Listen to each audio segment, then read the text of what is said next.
dear. We've been waiting for you. Oh, no! I'm hungry. And famished. So am I. Everyone's hungry. We need food. Aren't you hungry? What's the matter with you? You look positively ill. He looks as though he's going to faint any second.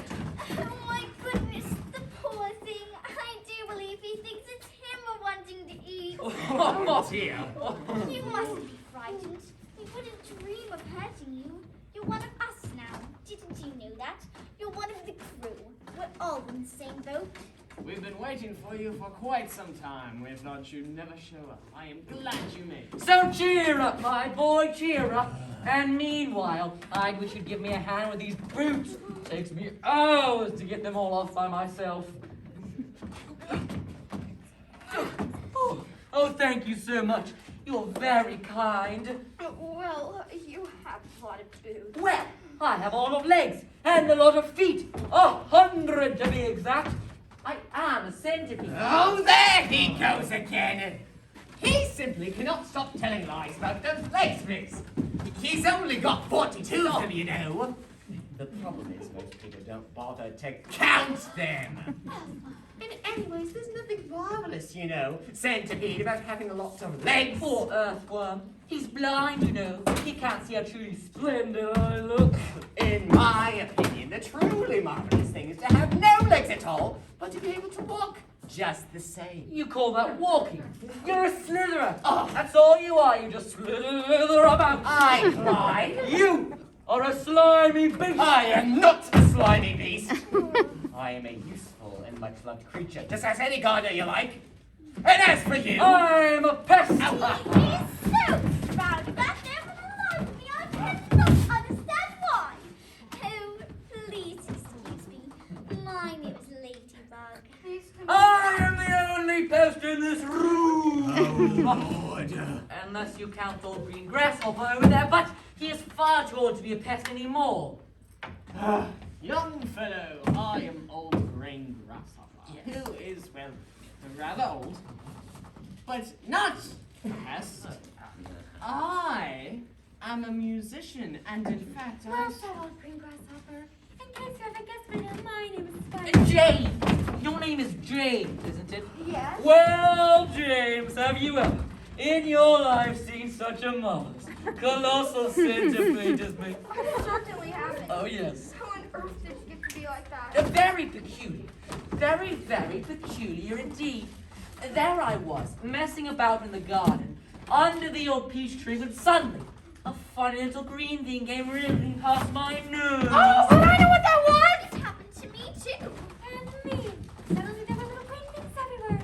The soil was full of them. I actually swallowed one. So did I. Well, I swallowed 3, but who's telling the story anyway? Don't interrupt.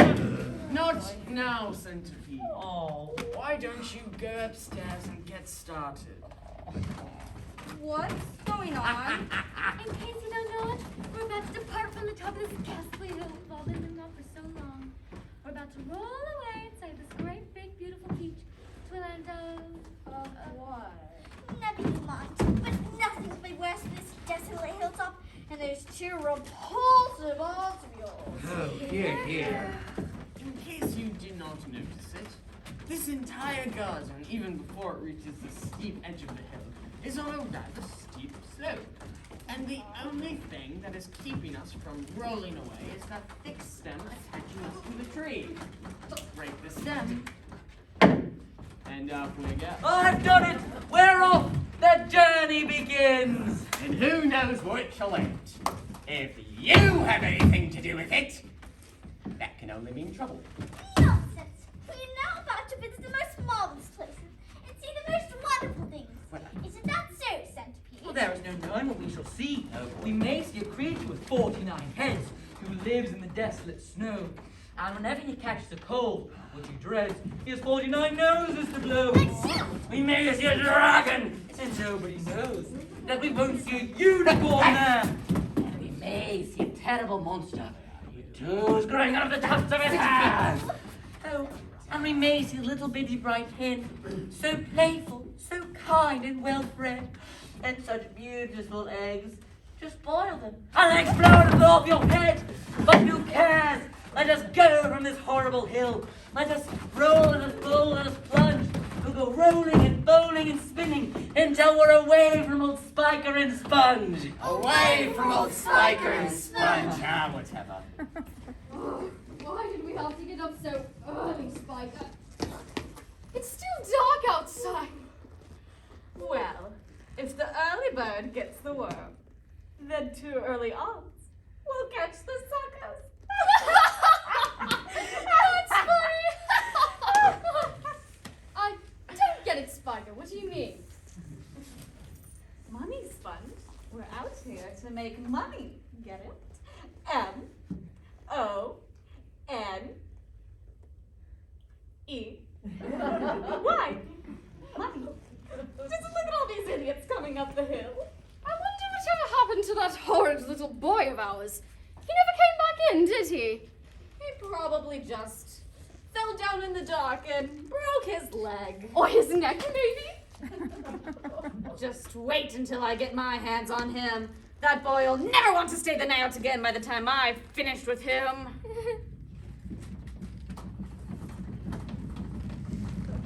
Goodness gracious me, what is that awful noise? Spiker, I know this sounds silly, but it looks as if the fence is breaking and the peaches. Are you ill, Sponge? Are you? Are you? Get off me! You must be.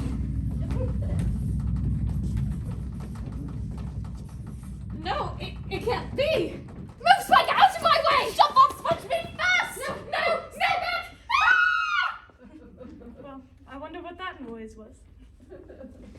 Well, you'll never believe it, but the giant peach is still moving. It's rolling and bouncing down the steep slope at a terrific pace. It's going faster and faster and faster, and the crowds of people climbing up the hill have suddenly caught sight of it, plunging down upon them. They're screaming and scattering to the right and to the left. It just knocked over a telegraph pole and flattened 2 parked cars. Crushing madly across about 20 fields. Oh, just look at all the cows and sheep and horses and pigs. Oh, stampeding in all directions. Hey! You would scatter too. And the giant peach were coming down on you! Will she open? Oh dear. I just went crashing through that village! Oh, no! I don't believe it, but I just went crashing through the giant walls of the Wonka Bucket Chocolate Factory. In fact, there's now a great river of warm, melted chocolate flowing through every street in the village. Oh, will it ever stop? I guess so. But then, what should I do? A round object will always keep on rolling as long as it is on a downhill slope. Oh, but wait! There's the sea! Surely the peach and all its occupants aren't going to end up there, but then what's to stop it? I know James wanted to visit the seaside, but for some reason I don't think that's what he had in mind. Oh dear, it's headed for those towering white cliffs that are the most famous in the whole of England. They're hundreds and hundreds of feet high. Below them, the sea is cold and deep and hungry. Many ships and men have been swallowed up and lost forever on that side of the coast. Oh, it's only 100 feet away from the cliff. Now 50, 40, 20, 10, 5. It's gone over.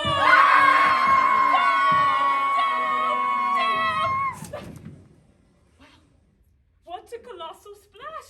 It sank like a stone. That's so cool. Wow. I think I see them. I think I see our travelers. They're floating. Look over there! Let's have some light. Yes. Light. Give us some light, glowworm. Well, that's because he was up on the slimy ceiling. The lazy beast. Although, now that you mention his name, he doesn't look like much of a worm. Now, does he? I am not a worm. I'm not a he either. I'm simply a lady firefly without wings. Big deal. Big deal. Come on, give us some more light. I'm trying. I'm doing my best. Please be patient.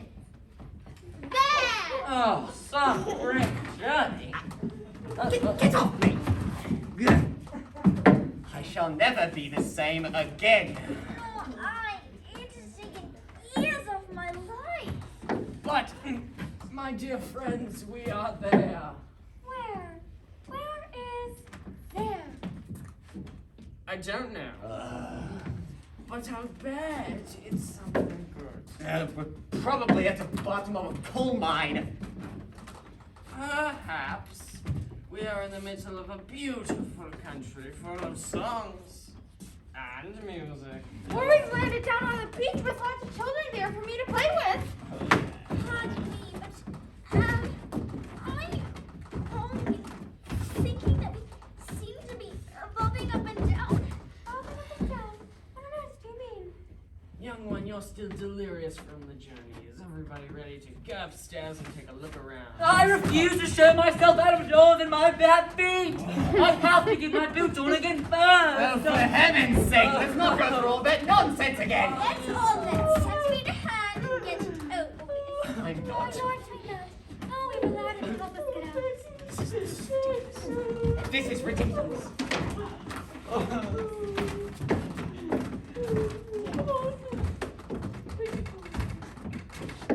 But this is impossible. I told you we were bobbing up and down. We're in the middle of the sea. Oh, I don't see Where's anything. my Taxi. taxi? Where is England? Ladies and gentlemen, it would seem that we find ourselves in a rather awkward predicament. Awkward.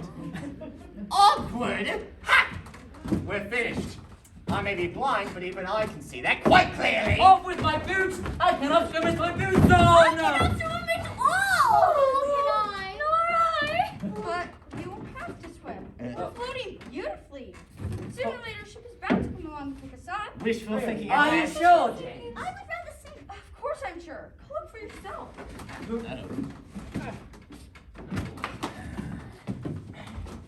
The boy is quite right. We are floating most beautifully.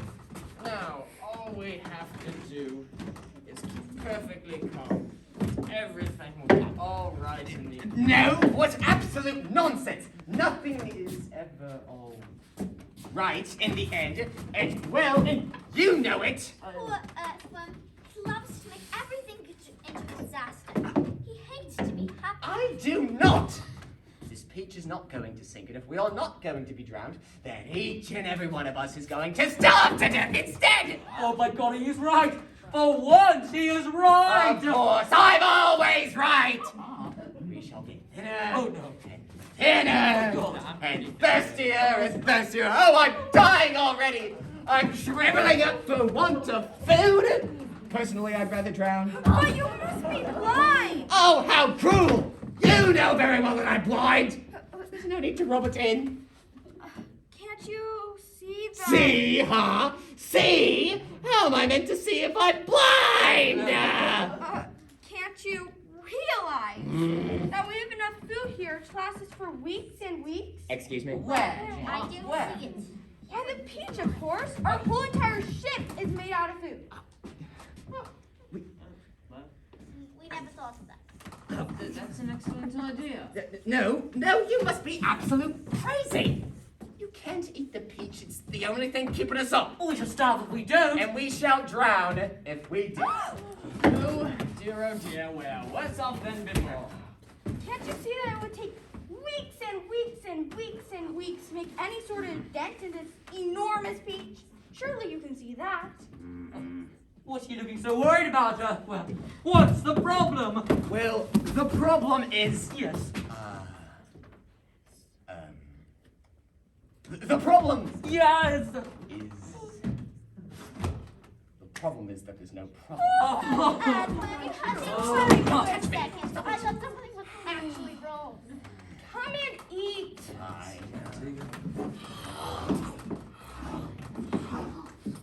Delicious. taste. Just fabulous. Oh my. You know, James, this peach is even better than those tiny green slices of on rope squishes. Pumpkin flies were never in business. Oh, it's fabulous. It's amazing. There's nothing like it. There never has been. And I would know. Because I personally have tasted all the finest foods in the world. Oh boy, here we go. I've eaten fresh mud burgers by the greatest cooks there are. Scrambled eggs and stink bugs' eggs and hornets stewed in tar. And pails of snails and lizards' tails and beetles by the jar. Now see, a beetle is improved by just a splash of vinegar. I might put crispy wasp things on a piece of buttered toast, and pickled spines of pork pines, and then a gorgeous roast of dragon's flesh, well hung, not fresh. It costs £1 at most, and comes to you barrels if you order it by post. For dinner on my birthday, shall I tell you what I chose? Hot noodles made of noodles on a slice of garden toast, and a rather smelly jelly made of armadillo's toes. Now see, the jelly is delicious, but you have to hold your nose. Now comes, I do declare, the burden of my speech. These foods are rare beyond compare. Some are right out of reach, but there's no doubt I'd go without 1,000,000 plates of each. For one small bite, one tiny mite of this fantastic peach. Oh, thank you. A bit pitchy in my opinion. Let me be nice. No. Look at that funny thin black thing going into the water over there. There are lots of them. Oh dear, what are they? Probably some kind of fish come along to say hello. Oh, they're sharks! I'll bet you anything you like that they're sharks and they've come along to eat us up. What's absolute rot? I am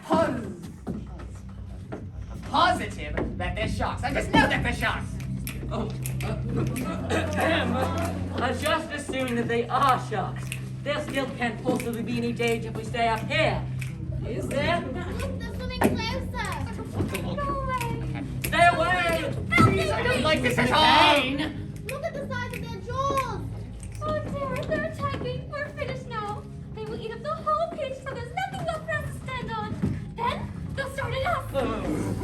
He's right. We're lost forever. Oh, I don't want to be eaten. But they'll take me, first of all, because I'm so fat and juicy, and I have no bones. Is there nothing we can do? Surely you can think of a way out of this. Come on, there must be something we can do, James. There's something we believe we might be able to try. I'm not saying it'll work though. Tell us quickly. We'll try anything you say, but hurry, hurry, Why hurry! can other boys speak? Go on, James. Please. I'm afraid it's no good after all. Oh. We would need hundreds of yards of string to make this work, and we don't have any string at all. But, my dear boy, string is one of the few things we do have. How? Where? The silkworm! Haven't you ever met the silkworm? She's still downstairs. Yes, and she never moves. She just lies there sleeping all day long. But we can easily wake her and make her smell. But what about me, my name? I can spin just as well as any silkworm. What's more, I can spin better. Please don't hurt me. Spin enough between you? As much as you want. And quickly? Of course, of course. And would it be strong? The strongest there is. Oh, but why? What are you going to use it for? I'm gonna lift this peach right out of the water. Lost your mind more than I have. You're mad. Only chance. Oh, go on, James. How are you going to do it? Skyhooks, I suppose. Seagulls, the place is full of them. I'm going to loop one end of the string around a seagull's neck. Then I'm going to take the other and tie it to the stem of the peach. Then I shall simply go on hooking them up. Another after another after another. Again, Oh, what again. absolute nonsense. How do you suppose a few seagulls, say 3 or 4, were to lift an entire peach like this and us as well? There's no shortage of seagulls. Look up there. The sky is teeming with them. We'll probably need 400, 500, maybe even 1,000. I don't know. It's like balloons. If you give somebody enough balloons, I mean really enough, then he goes up. And seagulls have way more lifting power than balloons. Oh my god, you're absolutely off your head. How do you propose we get a loop of string around a seagull's neck? I don't suppose you're gonna fly up there yourself and catch it. Indeed he is. Be quiet and let him speak. Go on, James.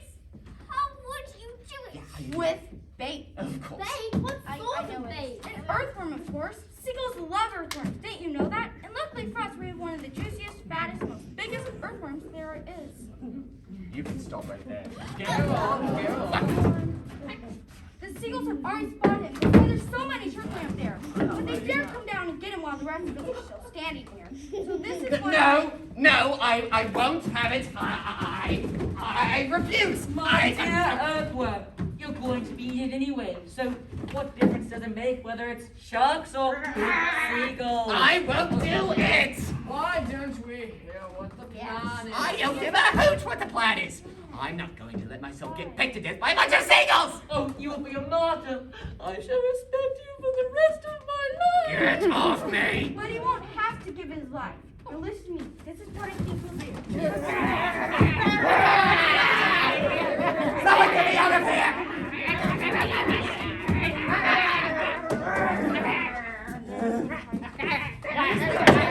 Why, it's absolutely brilliant. Of course you will. I will. And I know I will. And I won't even be able to see them coming. Because I don't have eyes. I won't let them touch you. I promise I won't. But we've got to hurry. All hands on deck. Except Earthworm. Tell me how your friend crows. Let's do it!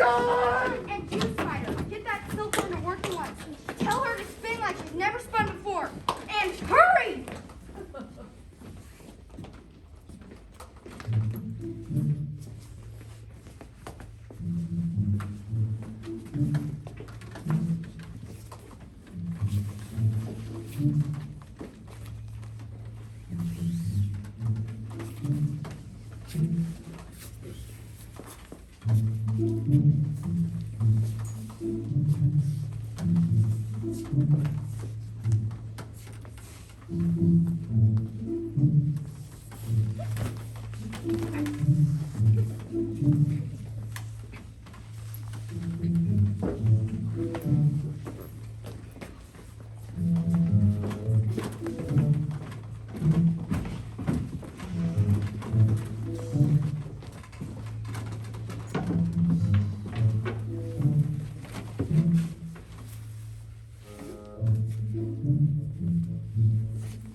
This is the 502nd seagull.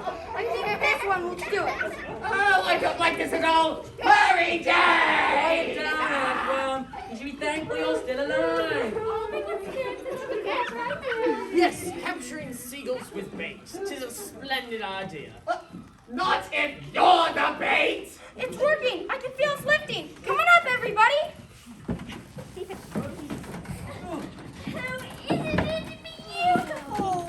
Oh, what a marvelous feeling. And I'm not hurt. Oh, You were very brave, Goodbye, sharks. Oh boy, this is the way to travel. Why, you can almost see forever from up here. I can't. Oh, look. I see a ship below us. It looks like a big one. It's got 3 funnels. You can even see the people on the decks. Let's wave to them. Do you think they could see us? I don't know. Let's try. Oh, Centipede was up, Earthworm. Hey, oh. What an adventure! Can you believe it? Wow! Well, now neither James nor any of the others know it, but the ship that is actually sailing beneath them is the Queen Mary, sailing out of the English Channel on her way to America. And on the bridge of the Queen Mary is the astonished captain and a group of his officers, all of them gaping at the great round ball hovering overhead. I don't like it. Nor do I, sir. Do you think it's following us? I do not like it. Could be dangerous. Oh, I know it is. It's a secret weapon! Send a message to the Queen at once! The country must be won! Hand me my telescope. Oh, there are birds everywhere. The sky is teeming with birds. What are they doing? Oh, and I can see. Do you have this darn thing focused properly? I see people. Yes, I distinctly see a little boy in trousers and a giant ladybug Now wait just a minute, Captain. and a colossal grasshopper Captain, please! and a mammoth spider She's been at the whiskey again. and an enormous, simply enormous centipede. Call the ship's doctor at once. The captain is very sick.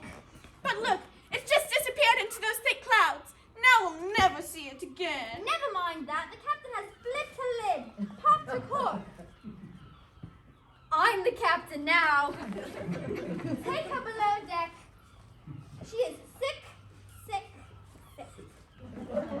Come on, Captain, it'll be all right. We'll take care of you.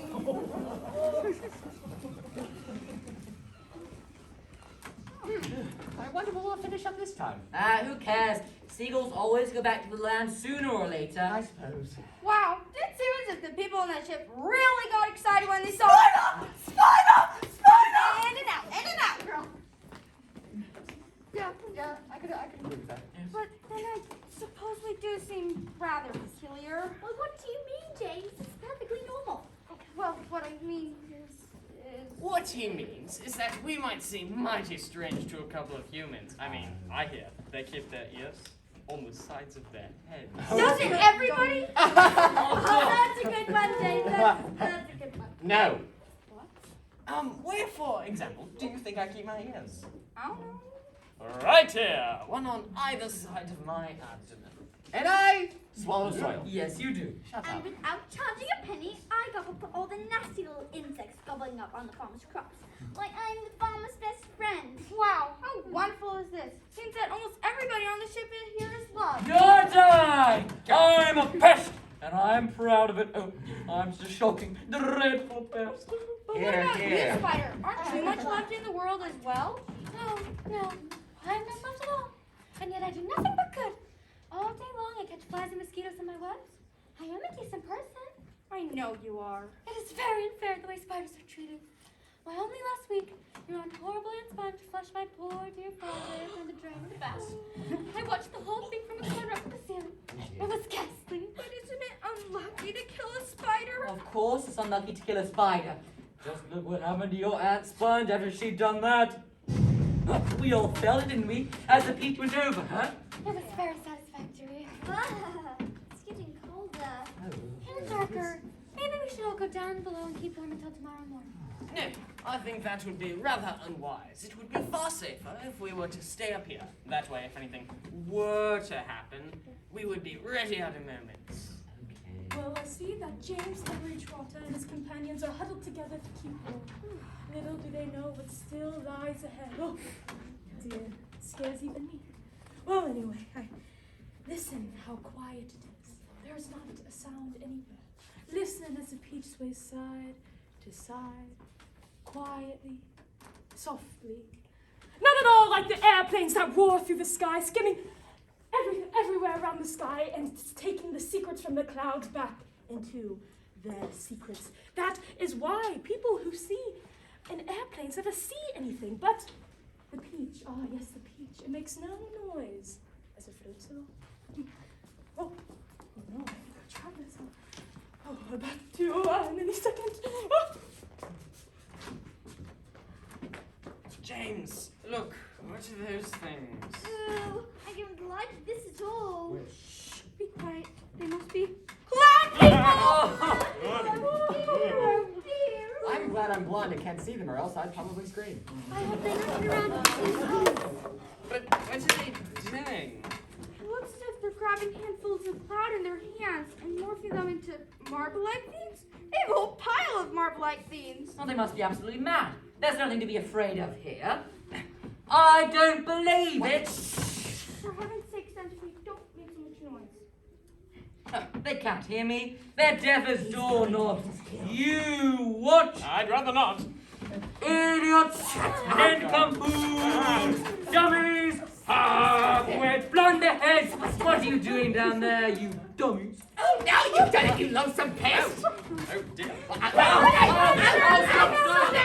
Stop. I can't see anything! I'm a wreck.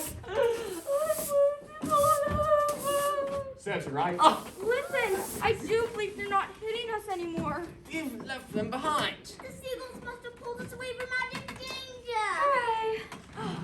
It's all clear. I can't see them anywhere. How fast were you going all of a sudden? I wonder why. Well, I think the seagulls don't like this place any better than we do. Imagine they had a bad fright after the hailstone throwing experience we just had. Yes, faster and faster fly the seagull, skimming across the sky at a tremendous pace, with the peach trailing along behind it. Cloud after cloud rolls by on either side, each of them ghostly or white in the moonlight. And several times throughout the night, the travelers catch glimpses of cloudmen working their sinister magic upon the world below. They see a snow machine in operation, with cloudmen turning the handle and a great blizzard of snow coming out of a funnel above. They see drums being made for thunder. They see frost factories and wind producers and in the heart of a large billowy cloud, something that could only be a cloudmen's city. And just before dawn, they hear a slight whooshing noise above their heads. To see the mist, gray, bat-like creature swarming above them. It circles the peach round and round, flapping its great wings in the moonlight, and then staring at the travelers. It then utters a series of long, high cries. And then flies off again in the moonlight. How terrifying. They all sit there, motionless. They sit in silence, waiting for a new day, and watching as the sun comes up over the horizon. Oh, look! There's land below! It looks like three houses. But how enormous it all is. Boy, what tremendous tall buildings. I've never seen anything like them before in England. Well, this couldn't possibly be England. And where is it? You know what those buildings are? Those are the skyscrapers of America. And that, my friends, that means we crossed the Atlantic Ocean overnight. Oh, it's amazing! It's unbelievable! It's not possible! Oh, I've always dreamed of going to America. I had a friend Nobody cares about your friends, Centipede. What we need to worry about right now is how on earth we're going to get back down to Earth. Ask James. I don't think that should be very difficult. All we'll have to do is let loose a couple seagulls. Just enough so that the others can't quite keep up enough in the air. Then we shall go down gently and slowly until we land on the lands below. Centipede, will you cut loose a couple seagulls for us one at a time? Oh, I've forgotten to polish my boots. Everyone has helped me polish my boots before Oh, for heaven's sake, can you ever stop thinking about your boots? It looks like a plane came out of that cloud over there. Wait a second. Oh. Oh no, my cross! For all the selfish reasons it went by! We're falling! James, please, you've always had the answer before. Do something! James, answer now. I can't help. I'm sorry. It won't be long now.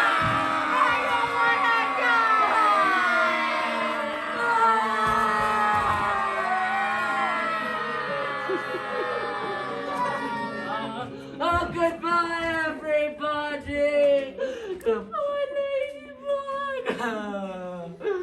Goodbye, I'm sorry for being so mean to you. Oh, now he says it. Even though you're blind as a bird. Earthworm! I ought to... Oh, never mind. Goodbye, Centipede. I'm sure you weren't all bad. You were pretty bad, though. I don't believe it, but we're not dead. We're definitely You dead. might as well be. We're very If dead. we're not So- dead, then where are we? I know it seems hard to believe, but I think we've landed on the needle of the Empire State Building. You're kidding! But wait, if we're up here, then how do we get down? Don't worry. They'll get us down. James, why are all of those people hanging out of windows, cheering us? And all of those people down on the street are waving lovely. Maybe they think we're heroes. You know, I think you may be right. Maybe they do think we're heroes.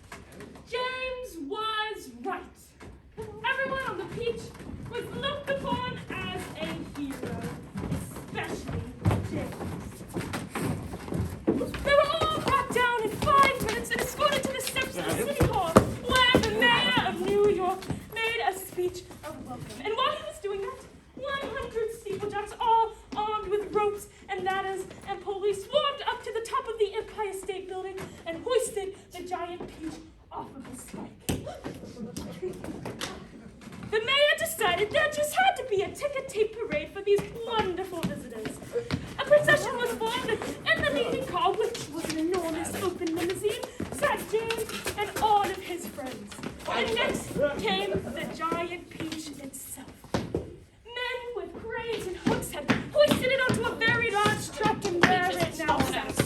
Ginger as huge and proud and brave as ever. There was, of course, a bit of a hole on the side of the peach where the spike of the Empire State Building got in, but forget about that. Not me. Or about all the peach juice trickling through the streets. My boots! My boots! Oh, well, skipping about all over the place, behind the peach was the mayor's limousine, and about 20 other limousines following behind it, which carried all the important people to see. And oh, how the crowds went wild with excitement.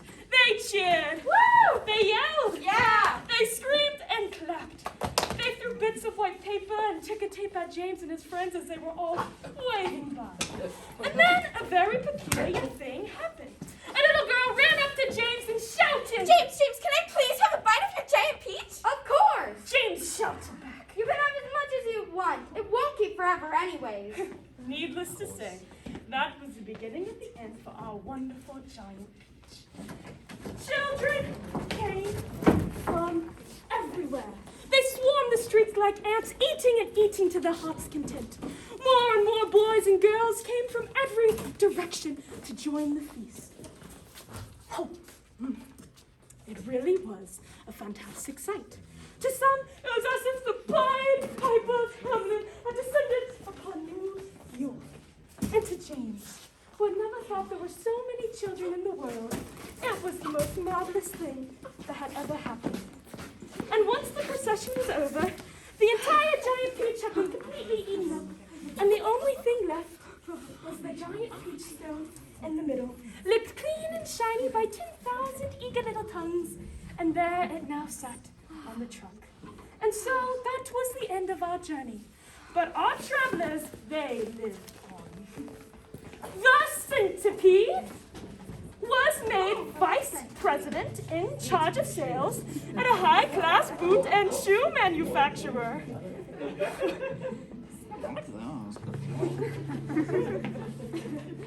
The earthworm, with his lovely pink skin, was hired by a women's face cream company to do commercials on television. Right here. That's very good. Make sure to moisturize, James. Yes. Does that say it's just soil? The silkworm and spider was, after they had learned to make nylon thread instead of silk, made ropes for tightrope walkers.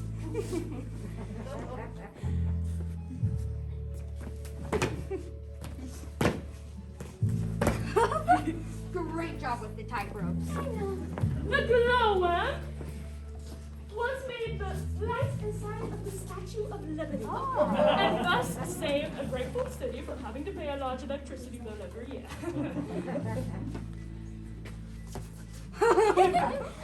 Keep on shining. The old green grasshopper was made a member of the New York Symphony Orchestra, where his playing was greatly admired. Calm down there, buddy. You look on the other side. Yeah, I might want that. How are you walking? And the ladybug, living in fear her whole life that her house would burn down and all her children gone, married the head of the fire department and lived happily ever after. Goodbye, James. And for the giant peach stone, it was put in a place of honor in Central Park, and it was made a famous monument. But it was not only a famous monument, it was also a famous house. And in that famous house, there lived a famous person, James Henry Trotter himself. And on any day of the week, you could go upon the door and knock on it, and you could ask James to tell and tell again of his stories on the giant peach. In fact, he thought it would be nice if one day he sat down and wrote a book for all to hear, and so he did. And that is what you all have just